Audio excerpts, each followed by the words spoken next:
দিনের উপাস মাগো দানা পানি নাই, পেটেতে পাথর বান্ধিয়া আইলাম দরজায়।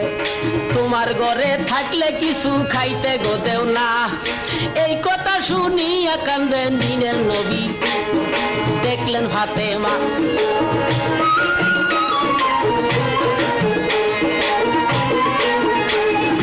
এই কথাটা যখন কইলেন দিনের মোস্তফায়, কথা শুনা কান্দা দিলেন বিবি ফাতেমায়। বাবা গো